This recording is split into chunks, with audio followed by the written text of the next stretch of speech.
Yeah, so Rhys Stanley returned in the VFL and obviously played against Frankston in the good win in the VFL. And Rhys played 3/4 of football and did a bit of top-up running at the very end. And we expect Rhys to be available this week. So it's a great result, and obviously it's been a long period of time with Rhys's recovery from the facial fracture, but great to have him back. Yeah, so both Sam Menegola and Shannon Neal, Sam's obviously come back from a long period of layoff with knee arthroscopes, and Shannon Neal with ankle surgery, and both are highly professional, both West Australians, and to a credit to both of them, they'll both return this week and play some VFL football. So really exciting for our fans, our supporters, our members, and exciting for the club as well to have both Sam and Shannon return in the hoops this week. Yeah, so Jonathan Ceglar, he's been training this week, and we've still got to gauge his availability. So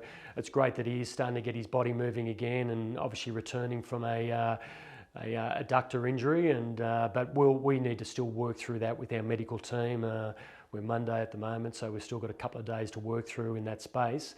And in regards to Tanner Bruhn and O'Sheen Mullin, Tanner obviously suffered a shoulder injury and was able to play at the game.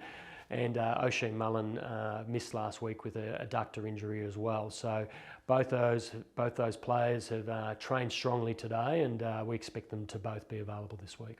Yeah, so Osava Radagalia is training well, hitting all his high-speed markers as I touched on last week. He's in main training, so really Osava, the decision will be made between Chris Scott and the coaching team, working very closely with our medical department as to when he's available, but he's very close. So Cam Guthrie obviously is going through his rehabilitation program at the moment. He had surgery on his foot, and Cam he'll start to do his reconditioning and his loading. That'll start to increase pretty quickly, but Cam hasn't missed a training session. He's out there watching every bit of training, and he's highly engaged in the program, and Cam's a great leader. Yeah, so Pat made the car trip back from Adelaide with our player development manager, Mark Worthington, so the big 8-hour trip, and it was a surprise to all of us to see Pat arrive at the VFL on Friday night, where he supported all of his teammates, and which just really shows how great a leader Pat is. And we'll be guided by our medical team. He was obviously quite ginger post-game, but he's moving around freely now, but we'll be guided by our medical team as to all the results that they receive throughout the course of the week, and we'll judge his availability in due course.